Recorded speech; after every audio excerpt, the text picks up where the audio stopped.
everyone, and welcome to today's session, Africa's Hopeful Future, a look at tomorrow's opportunities and challenges. The promise of Africa's future rests on a large number of young people. A new generation of African leaders and innovators comment on the hope this presents amidst persistent realities. How can young people secure a better future for Africa? Many young Africans are taking action that not only has an immediate impact, but will shape and determine the future of the African continent for decades to come. Today, we have three young guys who have done amazing work in this department. We have Sishay Ngesi Magubani, the Chief of Staff of Jakes Jerwell Fellowship. We have Benson Wareja, a young peace activist from the Democratic Republic of Congo. And finally, we have Lual Mayan, the CEO of Tune-Up Games. Now, I would like to start with Lual. You have a very interesting and inspiring story. Tell us a little bit of the story of Lual and what your vision is for the future of Africa. When you close your eyes, what do you see? What future do you see? Wow. Yeah, thanks. Thank you so much. Thanks so much for the amazing introduction.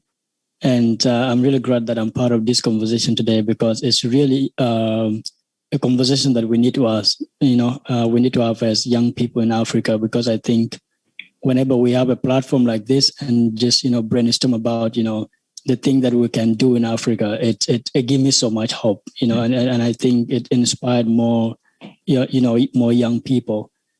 When you look at my background, as you well said, very, very well introduced, I think that, my parents are original from South Sudan, I would say that like South Sudan is the youngest country in the world. And because of, the reason is because of the violence that happened, long time ago that affected a lot of people and thousands and millions of refugees, they had to flee to be able to find a place of refuge. And I think that's another biggest thing, again, that is affecting young people in Africa, violence and war and so on. And when my family flee South Sudan, they had to be able to find a place of refuge where they can be able to find peace and be able to start their life. So they ended up going to northern Uganda, where, I grew up, my childhood, everything that I remember everything was in Uganda. And, because of the violence, it wasn't an easy journey, for my family, to be able to find a place of refuge. For them, it wasn't a choice, waking up in the morning and deciding that they want to become refugees. It was a journey of life and death. And because of, the conflict, they had to be able to find a place of refuge. Growing up in a refugee camp, and we know it's a very big, it's a very big issue that is affecting Africa a lot. Growing up in a refugee camp, it wasn't an easy, growth, as a child. That when I was in the refugee camp, my family had to settle in Uganda, and Uganda became like a host, country, which I think that it's really, it's really amazing that Uganda was able to welcome my family, and that's why it's really very important. They stayed in Africa in a place that had at least a peaceful environment.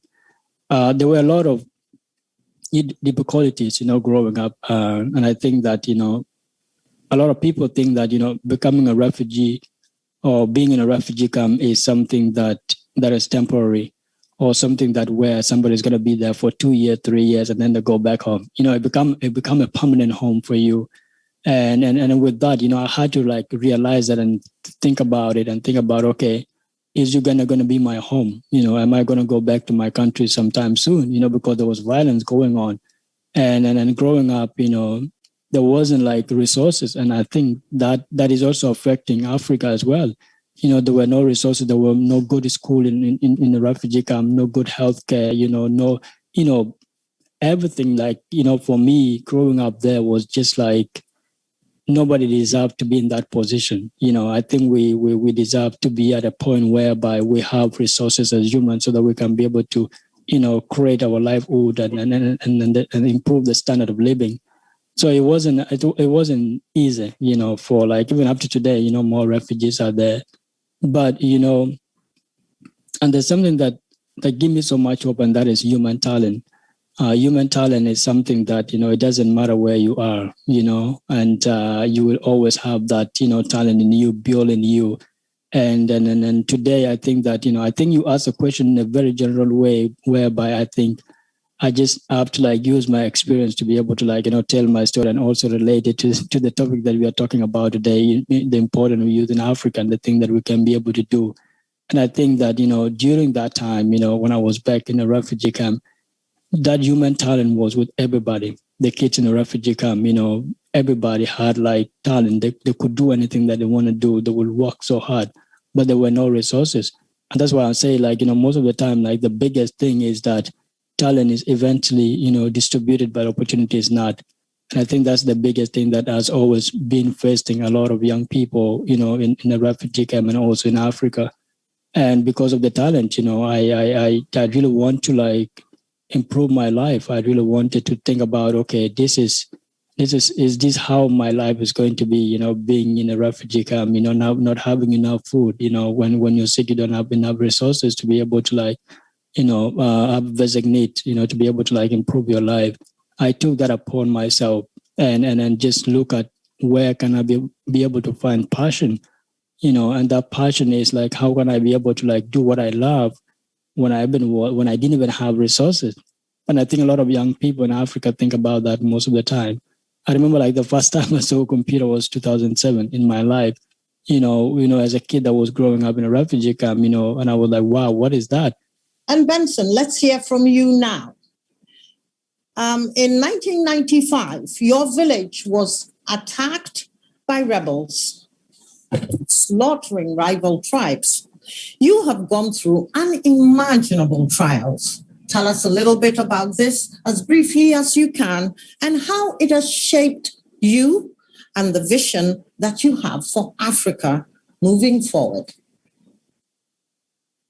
Yeah, thank you. Yes, I was born. In fact, I'm just 4 kilometers from where I was born. And it was just one night that over 200 rebels came to my village. And I remember when they are killing one of the women who was our neighbors. This woman was amazing. And she used to give us food. But the rebels came and pushed a bamboo tree throughout her body. And then they put her with other 7 people. They killed them and then we buried them. That's how I left my village. I spent 2 years in 1995 to 1997, running here and there, surviving death. I saw too much. I saw many people being killed. I saw very many women being raped. And because of that, I always said that I was sick because I thought that fighting back and revenging was a way of bringing justice. After seeing 32 people being killed, just my neighbors, in one night, I tried to join a rebel group. But after a short time, I was driven by force to Uganda. Then I found myself in Uganda, in Western Uganda, where I lived for over 20 years. There, I lived with over 70,000 refugees in Changwari refugee settlement.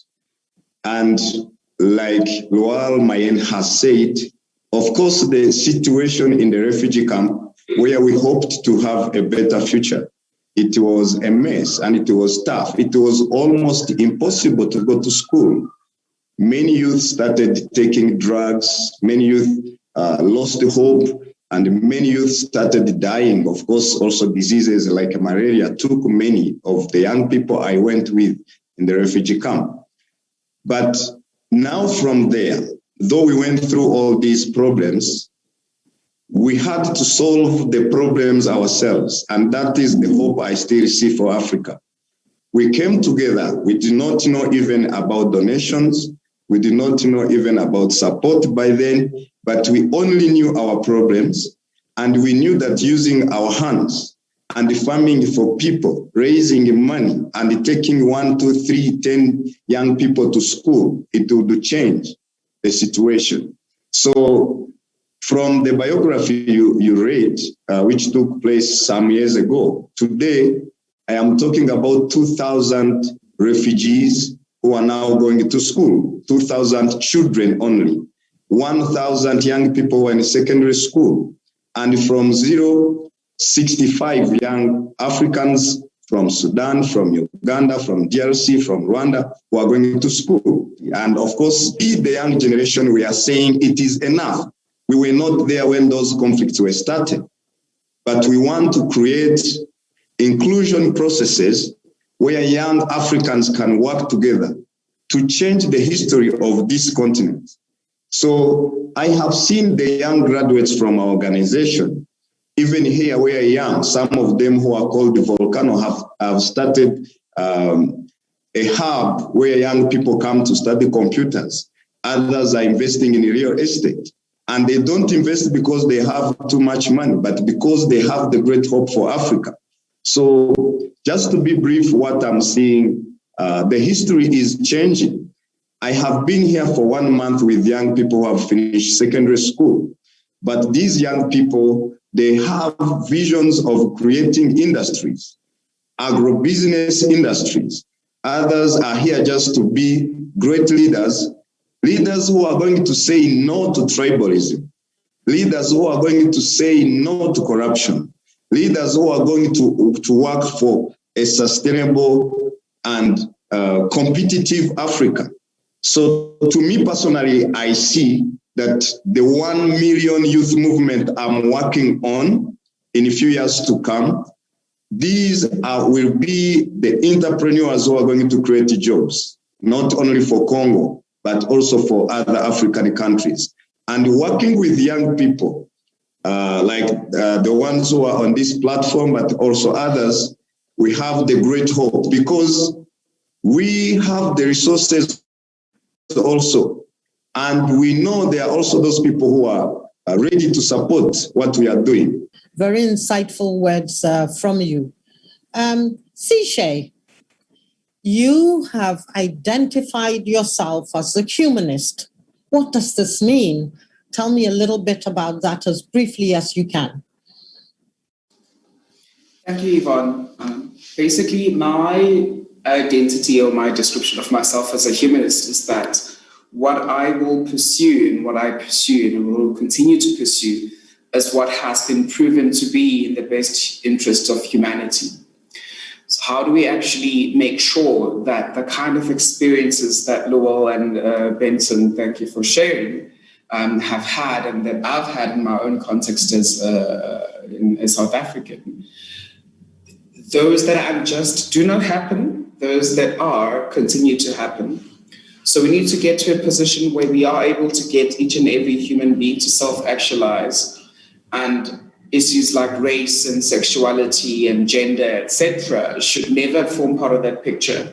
So for me as a humanist, that's my aspiration, that those basic needs are met for each and every single person in Africa more explicitly, and then by extension to the rest of the world.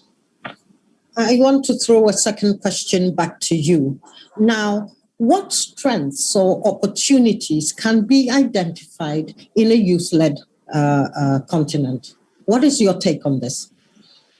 Exactly. So we do sit, Yvonne, in the unique position of being the youngest continent, and we're going to become even younger as the years progress. What does that mean for the three opportunities? I call them the 3 E's. What does it mean for education? What does it mean for entrepreneurship? What does it mean for employability? So as the youngest continent, how do we need to reimagine and rethink, already starting from a point where we are quite significantly disadvantaged in a lot of ways, yet at the same time carry so much potential? How do we reimagine and rethink how education happens in the classroom and arts? How do we harness some of the ancient wisdom that we have all across the continent? How do we actually foster the kind of connections that we need to have fostered a long time ago already amongst and between Africans? How do we then harness that to the kinds of entrepreneurship examples and beacons, as Lowell has demonstrated? As for instance, if you look at you, Benson, and as you look at something as simple as M-Pesa, right?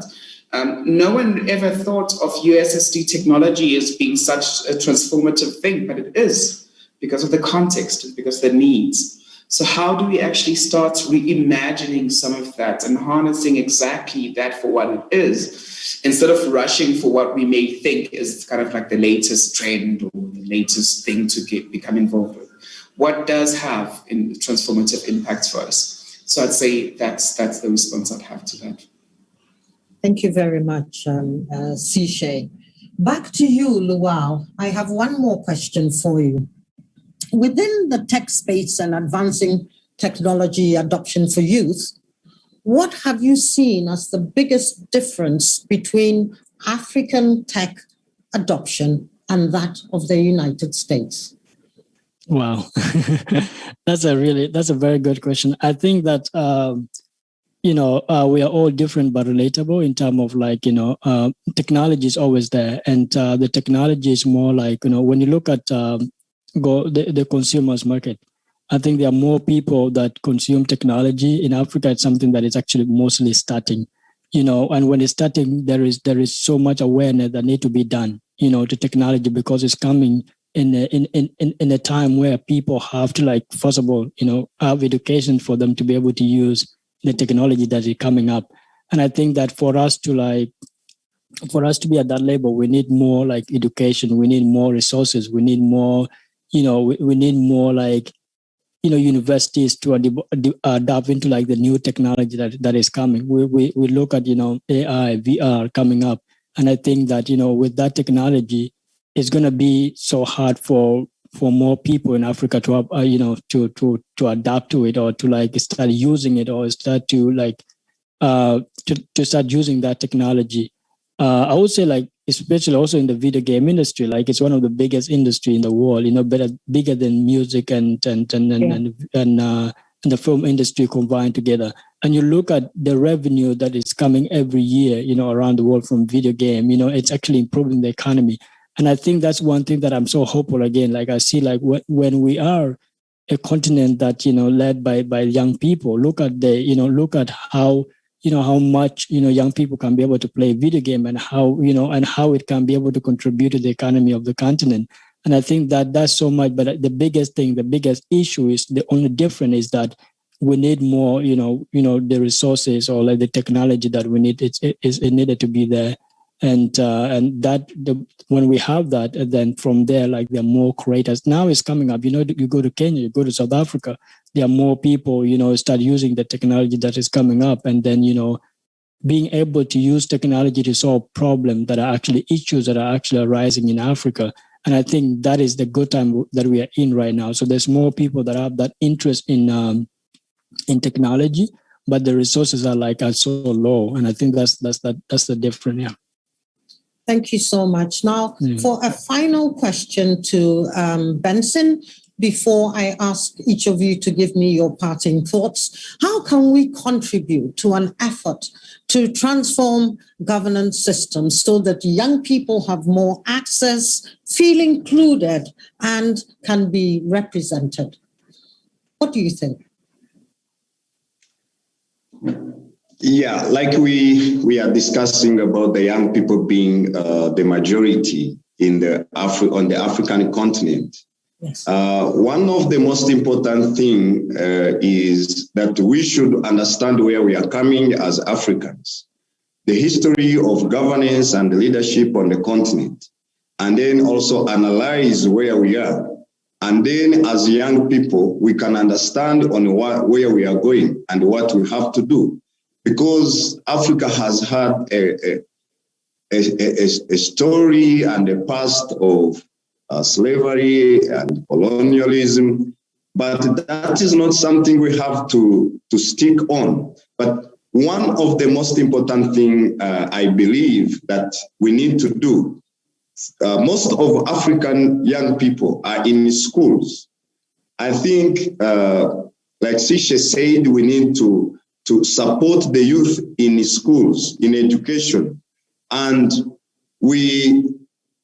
it's not only about what we should import as an education system for Africa, but to me, I define that education, an education that responds to the problems of Africa, an education that responds to unemployment, an education that responds to technology, an education that responds to inequality and corruption. So what the young people need is to be empowered.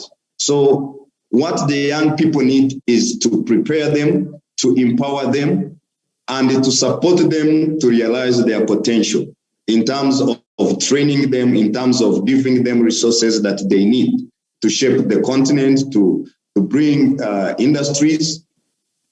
I can be more practical here. For the 1 month I have been here, you are going to find a young person whose two parents were killed, but when the person stands and tells you what he would like to do, you feel that if this young person is given an opportunity for education, an opportunity to be exposed, an opportunity to study, then that can be the hope for Africa. So briefly, that's what I would say. Thank you so much, Benson. Now, I would like closing statements from both of you. Let's try and keep it as short as possible. We're pressed for time. So we'll start with Luau. Can you give us a sentence or two on your closing remarks? Yeah, this has been really an amazing, panel. I've learned so much. And I think, what I would say, to young people today is that, you have to continue doing what you love. You have to find ways of, and resources that can be able to support you, because I think that we have the responsibility to be able to change the way people think about us, people think about Africa. We can become amazing top entrepreneurs around the world. We can be able to lead, and create change that we want. And I think the only way we can do that is by doing what we are passionate about doing, and without putting in the work, we cannot be able to do it, and we can be able to lead the world. I think that's the most important thing that I would say, and that's the most important thing that I've learned from, all the panelists, people that are doing what they love to be able to create change. And we have Benson. Can we have your parting thoughts? Yeah, thank you. Yes, we have the great hope that Africa is raising. And it is a message for the young people. And we know that we have the resources, and sticking to our visions and our passions and working together as Africans, using what we have and those who are ready to support us, we shall be able to transform Africa. And I can't wait to see a strong Africa where young people are working, and where we work together with people from across the continent for a prosperous Africa. I can't wait to see that Africa, and it is the Africa I work for every day. Thank you. Be blessed. Thank you, Benson, very much for those insightful words. Now we'll move on to Sishe. What are your final thoughts? What would you like to leave us with? Thank you, Yvonne, and everyone. One of the most important values that we live by at the Jakes Gerwel Fellowship is that we embrace complexity to achieve simplicity. And that, for me, in terms of where we go forward from now as a continent, is that we embrace the complexity of our past and our present and our future, and not to be denialist about what the implications of those are, but also that we push for the kind of right, which I believe it is, for each and every individual to self-actualize to who they are and to have the kind of impact that they want to have in the world and their communities, and then by extension, their country and the continent. Thank you very much. Thank you so much to all our three panelists for such insightful words, especially from you young people. I have picked up so much from you, and I'm so glad I had the chance to liaise with you today. One thing I do notice that all three of you agree that there must be inclusive education for all the youth, empowering them, preparing them, and supporting them, all for the good, for the future of Africa. Thank you so much and have a wonderful day.